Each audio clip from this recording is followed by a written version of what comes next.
5 pemain timnas Indonesia U17 yang bisa dijajal Shin Tae-yong ke skuad senior dalam beberapa tahun mendatang menarik dikulik. Sebab, kiprah manis dapat ditunjukkan sederet pemain timnas Indonesia U17 di laga perdana Piala Dunia U17 2023 semalam. Ya, timnas Indonesia U17 baru saja membuka perjalanannya di Piala Dunia U17 2023. Melawan timnas Ekuador U17 di Stadion Gelora Bung Tomo, Surabaya, Jumat tanggal 10 November tahun 2023 malam WIB, skuad Garuda Asia julukan timnas Indonesia U17 mampu mengakhiri laga dengan skor imbang 1-1. Hasil itu terbilang manis karena timnas Ekuador U17 bukanlah lawan mudah. Mereka merupakan tim kedua terkuat CONMEBOL karena menjadi runner-up South America U17 2023.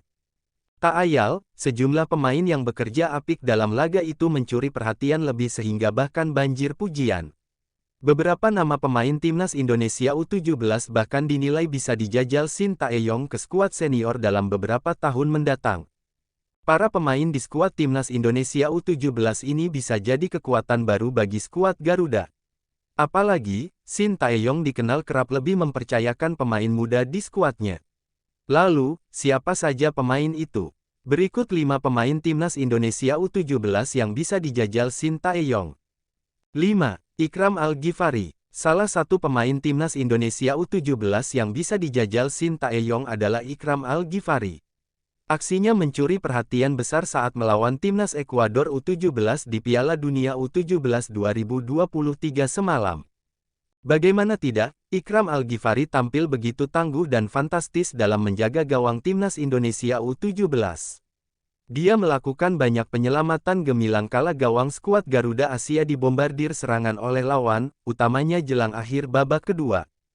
Aksi apik Ikram Al-Ghifari membuat gawang timnas Indonesia U17 hanya kebobolan 1 gol. Al-Ghifari benar-benar sukses membuat lawan frustrasi semalam. Tak ayal, sosok Ikram Al-Ghifari mencuri perhatian dan bisa dilirik Shin Tae-yong untuk membela timnas Indonesia di masa mendatang.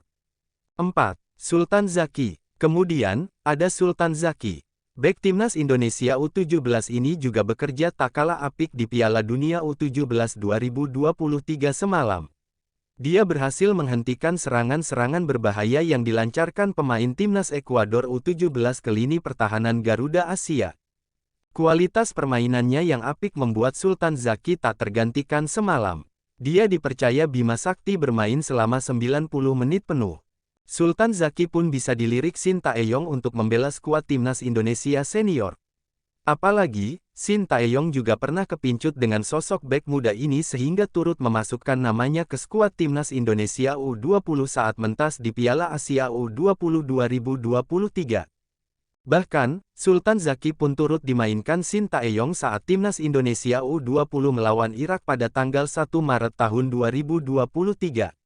Tak ayal, dia berstatus pemain termuda saat menjadi starter timnas Indonesia U20 kala itu. Di urutan ketiga, ada Welber Jardim.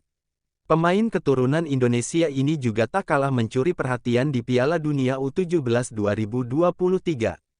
Welber Jardim sendiri turut dimainkan Bima Sakti sejak awal laga melawan timnas Ekuador U17. Kehadiran pemain berdarah Indonesia Brasil ini di sayap kanan beberapa kali berhasil merepotkan lawan. Alhasil, Welber Jardim pun dipercaya penuh Bima Sakti untuk bermain selama 90 menit. Kinerja yang apik dan militan dinilai bisa turut dipertimbangkan Shin Tae-yong untuk membela skuad Garuda senior di masa mendatang. Welber Jardim sendiri turut dimainkan Bima Sakti sejak awal laga melawan timnas Ekuador U17. Kehadiran pemain berdarah Indonesia Brasil ini di sayap kanan beberapa kali berhasil merepotkan lawan. Alhasil, Welber Jardim pun dipercaya penuh Bima Sakti untuk bermain selama 90 menit. Kinerja yang apik dan militan dinilai bisa turut dipertimbangkan Shin Tae-yong untuk membela skuad Garuda senior di masa mendatang. Arhan Kakak yang berdiri bebas pun langsung mencocor bola ke gawang lawan hingga membuat skuad Garuda Asia memimpin 1-0. Tak hanya memberi assist yang berbuah gol, Rizky Afrizal juga tampil merepotkan di sayap kiri lini serang timnas Indonesia U17 di sepanjang laga.